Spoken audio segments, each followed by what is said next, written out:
Hi, I'm Mike Byron, CEO and founder of MyBizMeNow. Welcome to the Ignite Leadership Series. All right, I'd like to welcome my new guest, Colleen Bisconti, Vice President of Global Conferences and Events from IBM. And welcome to the Ignite Show, Colleen. Why don't you say a few words about who you are and what you do and that good stuff? Awesome. Well, thank you so much for having me, Mike. Like you said, I am Vice President of Global Conferences and Events for IBM. I've had this position for about 10 years, but I've been with IBM about 26, almost 27 years. Wow. And as you know, you and I worked together many, many years ago I on the know. IBM Business Partner Program. And one of the things that I learned to love about you is just your ability to collaborate and to bring things and people together. And always putting yourself in the position of, in our case, it was the business partner, but the end user, really changing the way that people think about that. And I carried that through sort of my career. And our team has a big mantra and a big mission statement, and that is about creating exceptional attendee experiences at every step of the way. And so that's really my focus in everything that I do. Well, Anna Ray will recognize now that I stole all that stuff from you in my recent rollout of Ignite.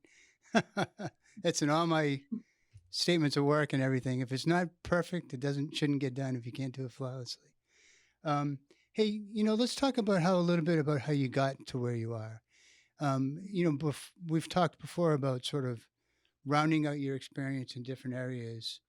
Would you still recommend that to somebody today? Like, talk about how you sort of built the foundation to get to where you are, and if things have changed since then. I do think they've changed a bit just in terms of how people view roles and how you build skills. And so I grew up in a time that you had to do a little bit of everything in order to advance, right? So you had to be an expert across many, many different things versus going really deep in one area. I do think that has changed. And I think that because of the way that business is done today, that people really value deep expertise. Yeah. And they really value people that have experience sort of down versus just spreading the peanut butter really thin. And so I was fortunate that I got to try a lot of different roles to get to where I am. But what I value and what I see in people is where they find their passion. Right. And so instead of checking the boxes across the different roles that you could do, I think it's really finding what are you passionate about? And then how do you grow your skills in a really deep and meaningful way to deliver on that passion? You know, that word passion and being passionate about what you do has come up in every single episode, every interview that I've done for Ignite. So, it's not an easy job being a VP, especially at such a large company with so many. How many events do you do a year? About 5,000. Yeah. So that's not an easy job. And you got to really be passionate about it if you're going to do it well and not get burned out, I would imagine.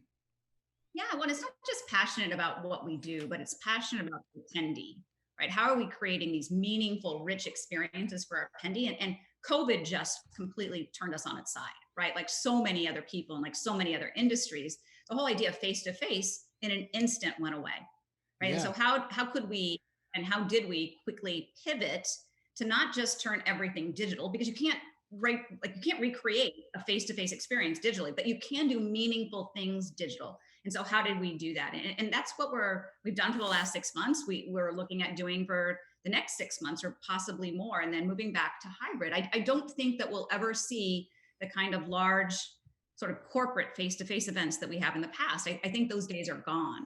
Right. And so I think this idea of thinking about things in a more hybrid way, and how do we sort of change the way that we view digital interaction, and how do we create that meaningful, whether it's a B2C or a B2B kind of audience?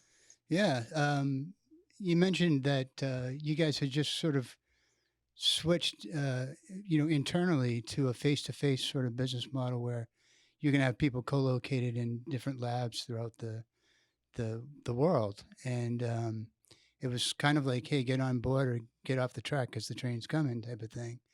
And I think people made some pretty tough decisions about working from home, now but adjusting to working in the office. How has that played out with COVID? Yeah, so for us and many other companies like us, we moved to a model of bringing people back into the office. So away from work from home, back into the office, to have people actually co-creating together in a sort of RCMO calls it shoulder to shoulder. And even for me personally, it was a hard decision because I had worked from home for many, many years from California. And Yeah. so, in order for me to continue in my role, which I'm so incredibly grateful for and passionate about, I had to move to New York. And that was a tough decision for my family to make that move. But in the end, what it proved was there is value. There is value in being in the office together. There's value in changing the way that we think about the way that we work and really moving into more of a design thinking sort of mindset where we're very agile and so we can very much on the fly really adjust the plans and the things that we're putting into market, regardless of what that might be. I think what COVID taught us was that we took that couple years of really solid face-to-face in the office experience, that work in terms of learning how to be agile specifically, or learning sort of really how to adapt very quickly to change. And it allowed us to do that remotely, No, right? So all of a sudden, yeah. that's pretty amazing because IBM's like a big ship. I mean, you've got to start turning well before it actually turns. So to be able to pivot like that's quite a feat. It is, and I think because, and I'm speaking specifically about marketing now, because we had adopted this agile way of thinking, this agile way of working, we didn't even know that we were prepared to do this, right? We didn't even Yeah. know that all of a sudden, boom, we can still work effectively. Now, certainly there's challenges, and certainly is there, like, we're all missing being face to face. We're all missing sort of that interaction as humans, but we also had built the relationships, had built the work ethic to be able to work in this very remote way. Now we're going to switch gears a little bit. You talk about work ethic. Um, how important is it to like? What's the role of personality in the role that you play? Does that tie in? Do you try to ignore personalities and not let that affect you, or what makes you successful? And from a personality perspective, what are the things that fare you the best, or that suit you the best in your current role? And what are maybe That some is things that don't work? that it's such a good and important question because I have obviously thought about this throughout my entire career, right? Is what is my personal brand, right? And Yeah. what do I stand for? And to try to be something different than my personality, I would fail, right? Because people can see fakeness. People can see that you're trying to be something that you're not. So being very honest with myself, or for people that I mentor, or for people in my team, is really identify, what is my personal brand, Yeah. right? And then how do I live that authentically every single day? And I think that's the really important thing. So it doesn't, for me, I think one of the things I'm proud of is that I show up every single day to every single meeting as me. But you're not Yeah, going that's to wonder who critical. you get. You're not going to wonder, what my reaction is going to be because I'm so authentic. And I think that's the most important thing that people are looking for in terms of their leaders, in terms of their coworkers, in terms of their teams, is that authenticity that says, you know what, I might not like everything about your style, but I get it, right? And I understand it and I know how to work with it. Yeah, that's important.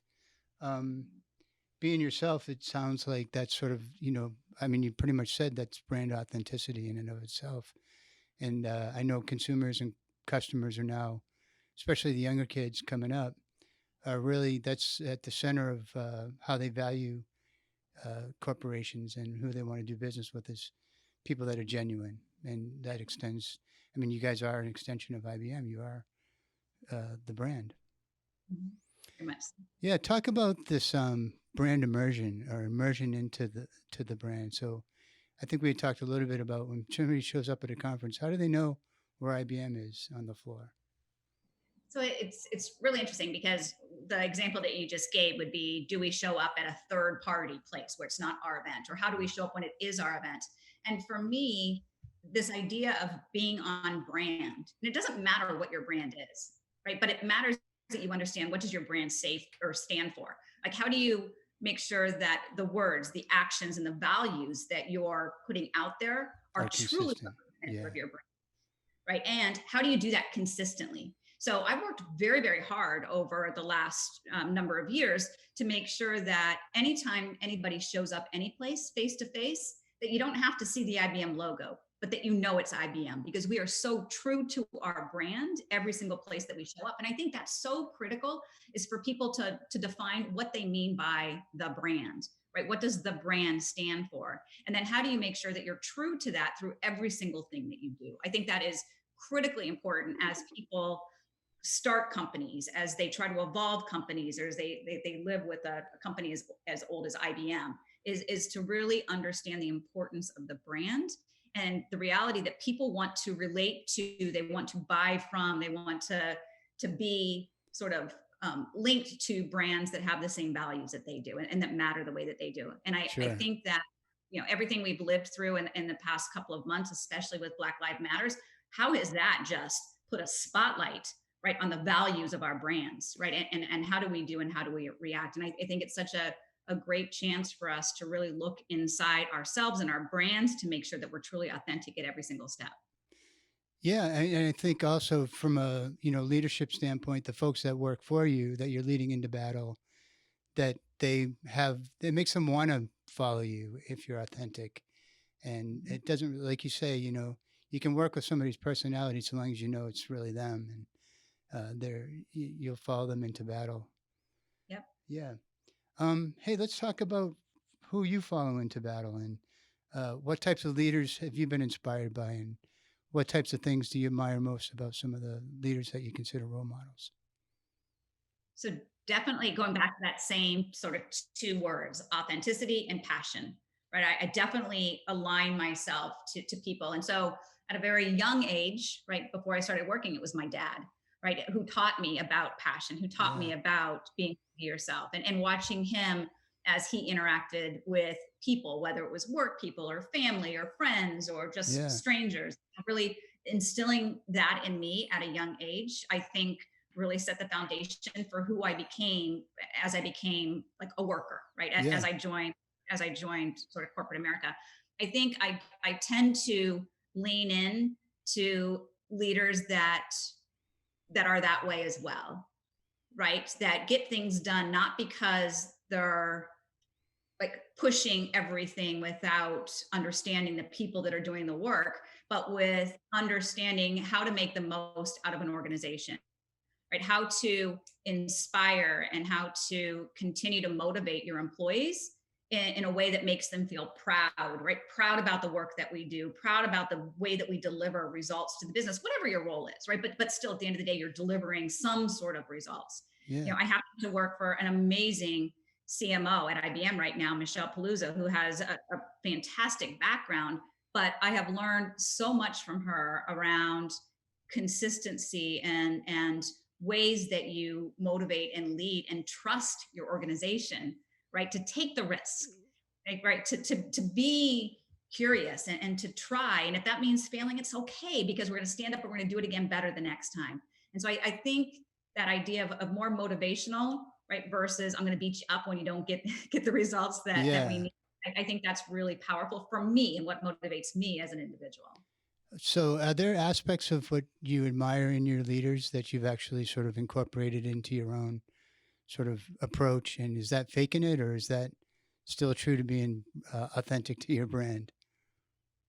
That's really interesting. And I don't think it's faking it if you try to adapt to the change, Yeah. right? So if I see something, and oftentimes it might be patience, right? It might be understanding. It might be a different way to collaborate. It might be a different way to view things through a different lens. Like I try not just to go do that in my next meeting, but how do I adopt that into my style, right? And how do I not change who I am, or not sort of shift what I've worked so hard for, but rather to say there might be a better way to do this. How can I learn, and how can I maybe adapt? And I don't always do it well, but Yeah. I certainly always try. Well, Right. there's something to be said for personal development, and you've got to grow as you move forward. What's Let's kind of change gears a little bit and talk about the importance of education and continuous, like, lifelong learning. Do you still take classes, or do you still go to seminars, or Oh my gosh, how do you learn? all the time, right? And I think how how short-sighted of anybody that thinks I don't need to expand my skills. I don't need to push myself. I don't need to explore new ways to do things, right? And for me, that education, that enablement, searching out those ways is critically important. And when I think about what we've just gone through in March, my world and my entire teams, our lives changed. So all of a sudden, we are no longer event marketers. We're digital event marketers Right. for the Yeah. foreseeable Huge future. sea change. Huge change and huge different skill set. So you could have had people that sat back and said, you know what, I'm just going to wait. I'm going to wait until we get back face to face. Right? Or you had the people that said, oh my gosh, I can go learn how to do things digitally. Right? I can Right. learn how to do this better. And these people that are challenging themselves and pushing themselves to think about, how do we create those exceptional attendee experiences in a digital world? Those are the people that are hungry, right? That they're going to, like my team audited literally hundreds and hundreds of digital events that were in the market, both tech and non-tech, right? To really like to soak in everything we can. We're reading every white paper. We're looking at everything. It's Wow. also really important for me that my team understands the importance of soft skills, right? So how do we, regardless of where you are in your career, but how do you focus on skills like good presentation skills or negotiation skills or just even collaboration and what it means to be agile? And so I think all of us really need to have this constant mindset of looking for ways to continue to grow our skills. And I don't care how long you've been in a business, right? Or how long you've been in a role, there's always room for growth. And at IBM, we are so focused on this that we actually dedicate time, 40 hours, and we encourage more, but 40 hours annually, where your role is not just to do your job, but to go grow your skills and what we do to empower and allow people to do that. Excellent. I'm going to shift gears on you a little bit and talk about parenting. I think you're the mom of 3 beautiful kids. Is that right? 4, yeah. 4. Oh my gosh, you've been busy. What's that like being in a senior position like that, managing all that you have that's up in the air, never being able to really feel like you're completely done, plus coming home and having that opportunity, I guess you should say, of parenting and what's that been like? What types of Yeah, well, challenges? so and obviously lots of challenges at every single stage. My kids are a little bit older, so I have huge amounts of just compassion for people that are trying to parent kids today, right? Within COVID, where they're trying to work from home and school from home and try to be all things. And I think, especially as women, we are so focused on it. I need to be the best at this and I need to be the best at that. And I think what I learned along the way is forgiveness, right? Forgiveness to myself and to my kids for times that I couldn't be everything all the time, right? Yeah. So when did I lean in and when did I really focus in? Right now in this time, it's my priority is being a parent, right? And depending on my teammates to help me out, right? Other times where it might be a trip or something I had to do business wise and really leaning into kids to say, you got to help us out. So I think, and having, for me, having a great co-parent in all of this, right? My husband was really super supportive and we tried to balance our workloads such that somebody was always there. But Right. I'm going to go back to my first point is you have to forgive yourself because it's impossible to be perfect at everything all the time. And I think for some type A people, that's really hard to admit. Yeah, sure. But you've got to find a way to do that. Yeah. I know people that are in senior roles, and not just people that are in senior roles, but oftentimes high achievers set super high, sometimes unrealistic, standards for themselves. So that's got to be a lot to sort of, you've got to be pragmatic about it, I guess, and really be practical about what your priorities are. Were you a latchkey kid growing up? Was I what? Have you ever heard of that term? Latchkey kids? I was a latchkey kid. I was too. Growing up, but I was also the oldest of 3. So you had the power. I don't know about the power, but I tried to think that I had the power, right? In terms of helping my parents with my siblings. And I think it also, taught us a lot in terms of what it meant to step up and be part of a family, right? And everybody has roles at times that they've got to step up. So now, did your mom and dad both work? They did both work, and ironically, both worked for IBM. So I grew up with a lot of knowledge of IBM and the IBM way of life. And I think they taught me through their dedication, through their balance in terms of when they focused on work, when they focused on family. Really helped not just me but my siblings. Really, be able to define what that meant for us. Yeah. That you talk about family. For me, my family is a big part of my support network. And, everybody needs a support network, right? Because we all have ups and downs, and we all there's some things we can't do on our own. What's the role of family for you in terms of your support network? And who else do you reach out to as for sort of, motivation and support? So I agree with you. Family is huge, and I'm very very fortunate to have a close knit family, and we are through thick and thin, right? We are there, and we are one. But I also view my work team as my extended family, right? And especially through COVID, because all of us are at different places. I've got some people that are living alone in a small apartment in New York City, for example. I've got some people that have newborn babies. I've got some people that have young children. I have some people that are close to retirement. And so banding together and knowing that we had that framework of support before COVID just really allowed, and it came to life how important that is, and checking in with people, and making sure that we're there supporting people, or picking up the work when maybe somebody needs to take a little bit of time off. So I am incredibly fortunate that I believe strongly in team culture, and I believe strongly in the fact that we are all made up with things besides the job that we do, right, and the paycheck that we get. Right, sure. But There's some empathy yeah, but involved there, yeah, right? without Yeah. a doubt. All right. And that becomes your extended family. And I'm very fortunate. And, I've been fortunate over the years that as people leave or join the team, that culture has remained consistent, right? Yeah, it was there when I was there for sure. You know, It's important. And I think, especially in these challenging times, people need to work in an environment where they feel safe. People need to work in an environment where they feel supported. And I think that's the role of all of us, right, as we build these teams. did the vice president job find you, or did you find it? How did that come about? Ah, And what I'm getting at I think. is, importance of Mhm. networking and moving to different positions based off of relationships that you have. Think that it's such an important point, because I think there are multiple paths to get to your destination, whatever your Whatever it is, destination might right? be. Yeah. And I never had aspirations to be VP. I was passionate about events. And so every job that I had at IBM, I found myself gravitating towards events. Right. So I put myself in another job to, again, click the box in terms of building skills. But I would like, anything I could do to push myself into the face to face experiential part of that job, I would do. And then as I, kept getting more and more jobs, I was looking around seeing huge inefficiencies in how IBM was doing events. I was seeing, ways that we were wasting money with agency partners, that we weren't being authentic to our attendees, right? That we were confusing our attendees. And Yeah. so I began crafting what I thought was the right way for us to think about and the right way for us to do events. The job I have today didn't exist.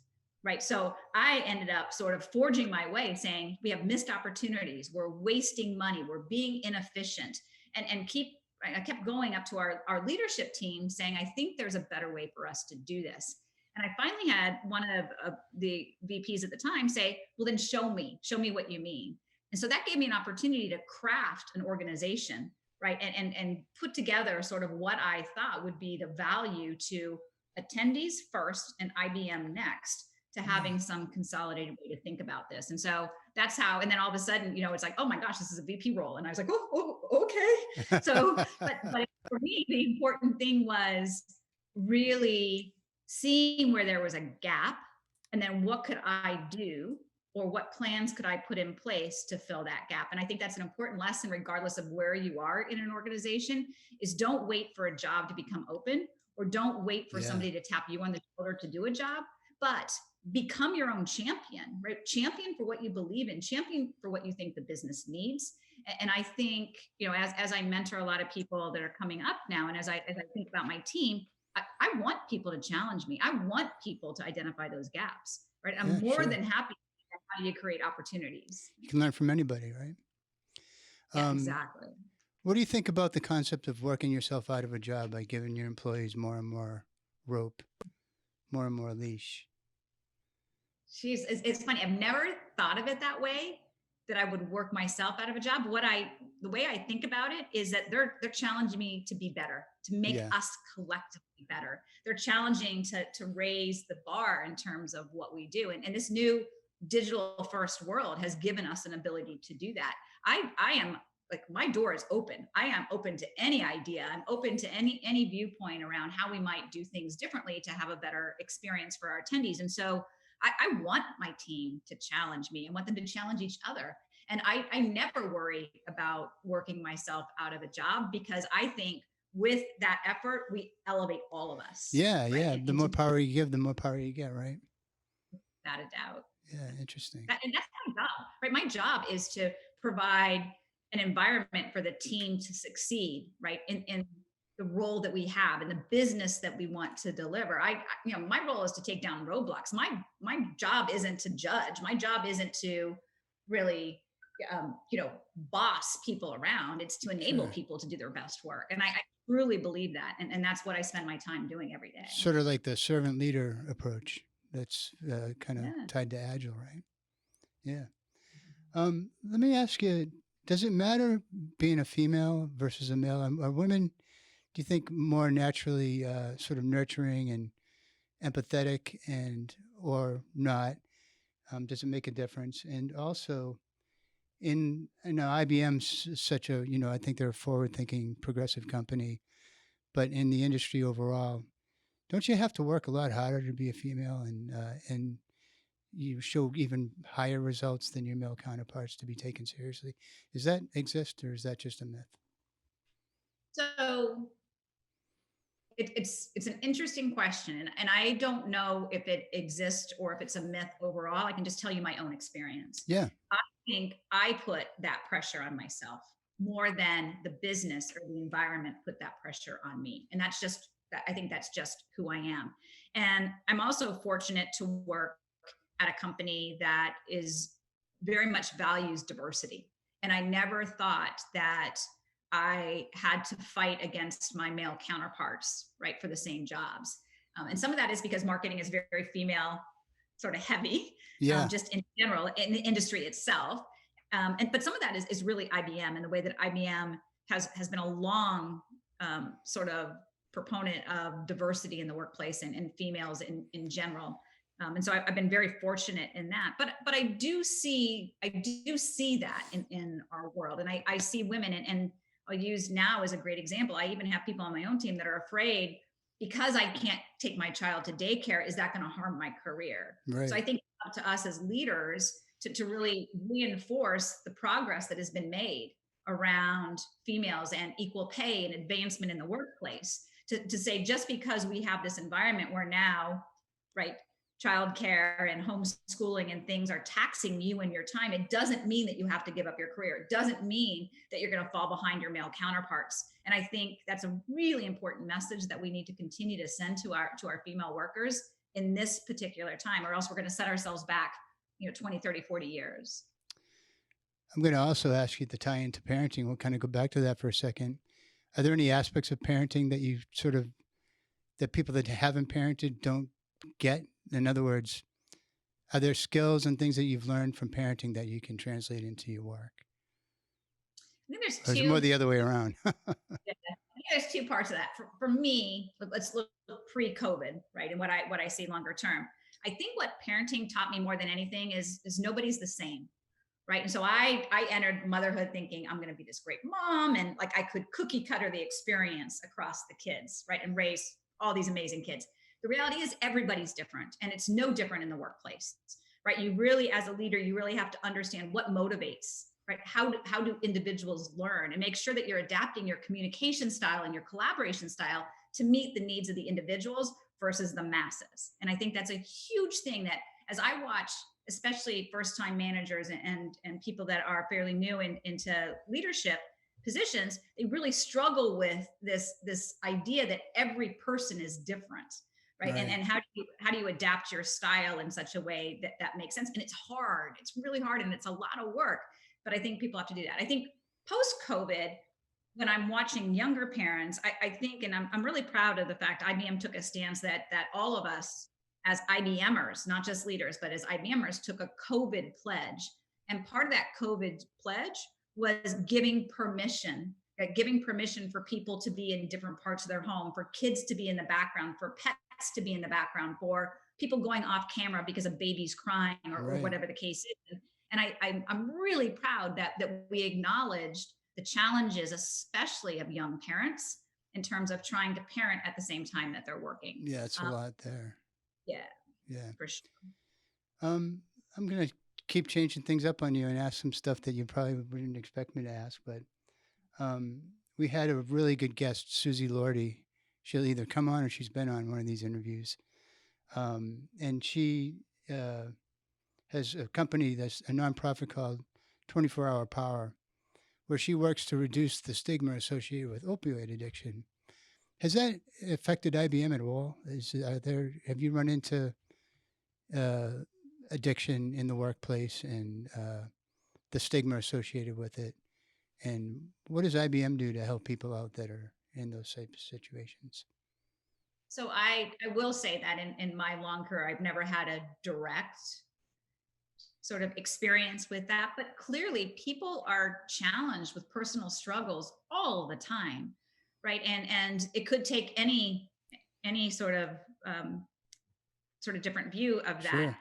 I think again, working for a company like IBM, and hopefully the kinds of environments that newer companies are trying to craft, is there is tremendous respect for the individual, Right. right? And what does that mean? And how do we support our employees through whatever they might be going through? And how do we provide the right services, right, as part of a benefit package to help people with whatever challenge they might have?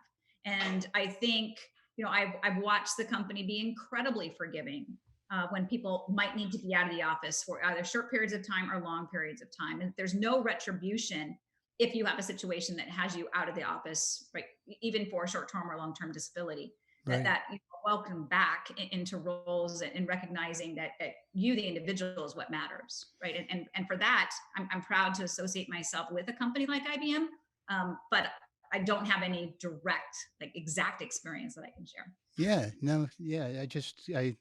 It's a crisis that's swept along with the pandemic. It's the overdose rate has climbed by about 30% during COVID.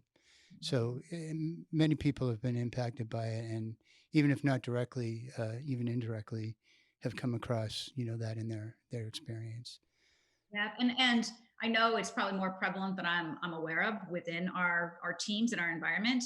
I will say that a major focus of ours as a leadership team is mental health in general, right? Really, And sure, especially for those employees that live alone, especially for those employees that are really struggling with this idea of working from home and being, isolating sort of. yeah, very isolating, but being far away from families. We have a lot of younger employees that, live in studio apartments that are far away from their immediate family. And so, us making sure that we're checking in on people, that we're encouraging teams to take care of their teammates, I think is a really, now, is it enough? Probably not, but at least there's a recognition and an acknowledgement of how important that is. Yeah, my experience with IBM, I had folks that had back problems and other things back in the day when IBM first took us over. I was in operations, and I had people that had problems reading the screen. So they had screen readers, they had coaches come in and help people through it. I've really found IBM to be a great place for that and very supportive of people with disabilities. So, Mhm. hey, we're going to wrap it up in just a second. Is there anything that you want to give for advice to an aspiring small business person or an entrepreneur that you think is important for them as a leader to pay attention to, or that you haven't had a chance to talk about? I'm sure there's a lot out there, but There definitely is a lot out there, but I think I would reiterate some of the things that I was able to mention. One is be passionate about what it is that you do. that's like the Right? Don't overriding theme. Yeah. Don't fake it, right? But find your passion, live your passion. Create a culture that you believe in that represents your personal brand, right? Because culture is as important as the work that you do, That's a right? And then make cornerstone, sure you right? surround yeah, and then surround yourself with people that share your passion, right? And for me, that means a team of people that love face to face and creating face to face experiences. And when you find that, you band together, and what you produce as a group is far better than what the individuals can do on their own. And so I think it's those three things that as you're starting out with a new business or trying to grow a business that you have to be incredibly mindful of. Right? Very good. Hey, Colleen, I really appreciate it. I've been kind of digging back through all the people that I've worked with over the years, and they've all been very supportive, and you've been right at the top of the list. So thank you so much for joining this episode of Ignite. And for those folks watching, stay tuned. We got more coming, and come on again. Thanks, Colleen. All right. Thanks, Mike. Bye. Bye. I'm Mike Byron, and this is the Ignite Leadership Series. Thank you for watching. More content's on the way, so stay tuned for future episodes.